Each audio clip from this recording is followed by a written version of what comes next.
Lights, camera, action. So, books that I read in September, there are a few. I started off with Daisy Jones and the Six. I don't have this with me because I've just lent this to a friend. I feel like I also need to like catch you up, guys. Like, I'm back in this filming location. This is my parents' home.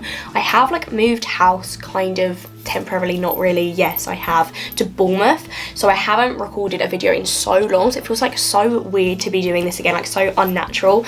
But anyway, just roll with me, guys, if you find this like unbearable to watch. So I have just lent this to a friend in Bournemouth, so it's literally not even near for me to pick it up and show you guys, but I'll insert the cover here. This is Daisy Jones and the Six by Taylor Jenkins Reid. I saw so much about this on like Book Talk and BookTube and Bookstagram, and obviously I just had to join the hype, so I ordered it.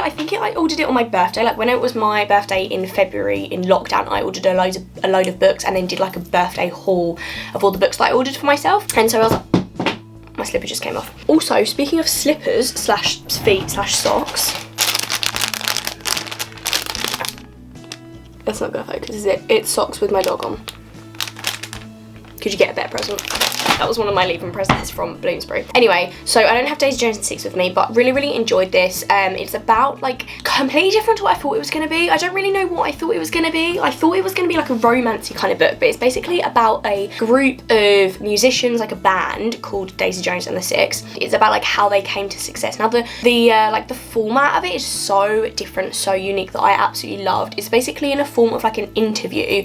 So every paragraph is like from a new person. So it'll be from Daisy, and then it'll be another one of the band members, then it'll be from someone else, and that's how the author tells the story, which I think was so good. Like, definitely could have gone the opposite way and been really confusing and just not worked well, but honestly that was so good. Like, genuinely the thing that stood out to me the most. Thought it was really effective. It told the story, but you also got to see all of their feelings, and I'm really bad when there's a lot of characters in a book, but like, even though there's quite a few characters in this book, it was fine, it was manageable. So that's another thing as well. I was like, is this about a real band? So Daisy Jones and the Six is not a real band, but I think it was influenced by another band, I can't think who. It covers sort of like romance, friendship, family. My dad is drilling downstairs.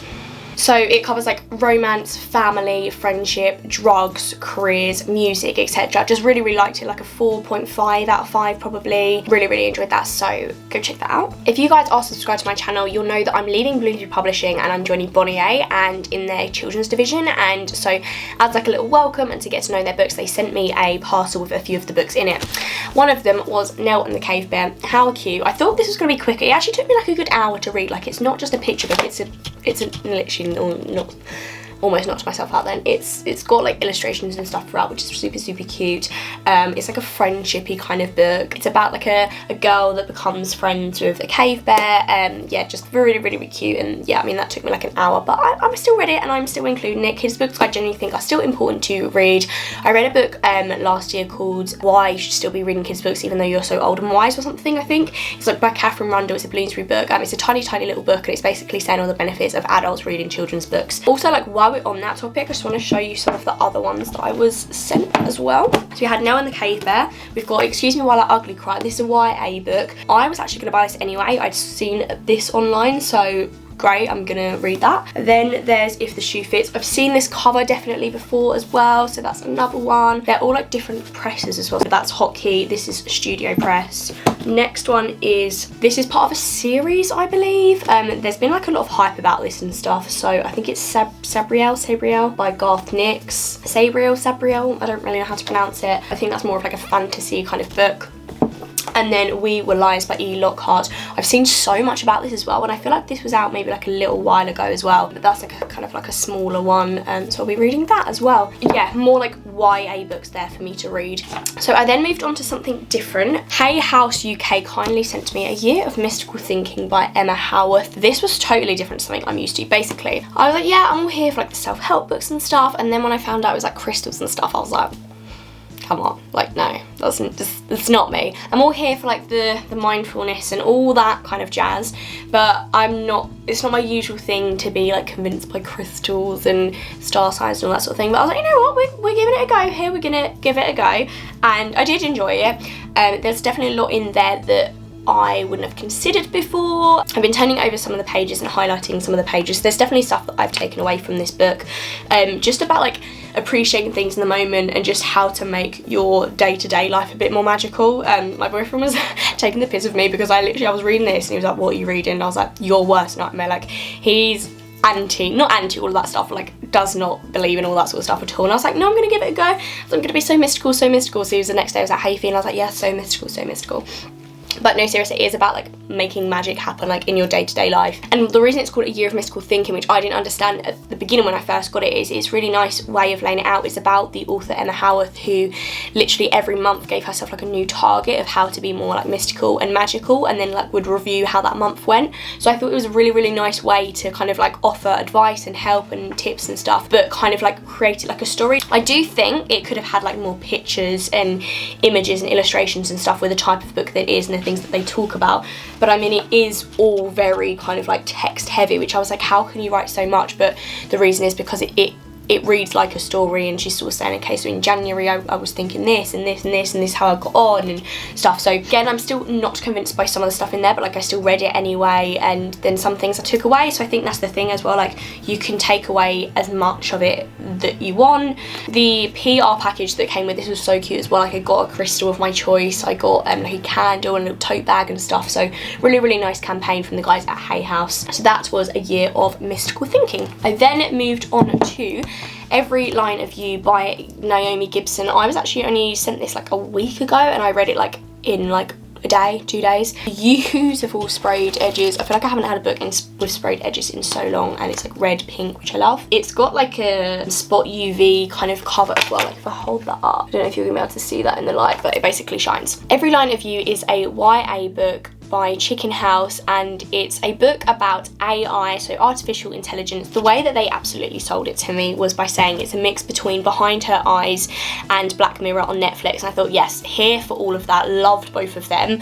So I thought, yeah, let's absolutely give that a go. I don't normally read books about like artificial intelligence or whatever, but I thought, yeah, let's give it a go. Genuinely really, really liked it. Like a 5 out of 5. As I said, I read it in like a day, 2 days, not even that. Really kind of like page turning, just like had you on the edge all the time, like what's gonna happen next, what's gonna happen next, like full of not even like plot twists, but just like different things that I just wasn't expecting. So the actual storyline behind it is basically this girl, like teenage girl, she's at school and she doesn't have like many friends and stuff.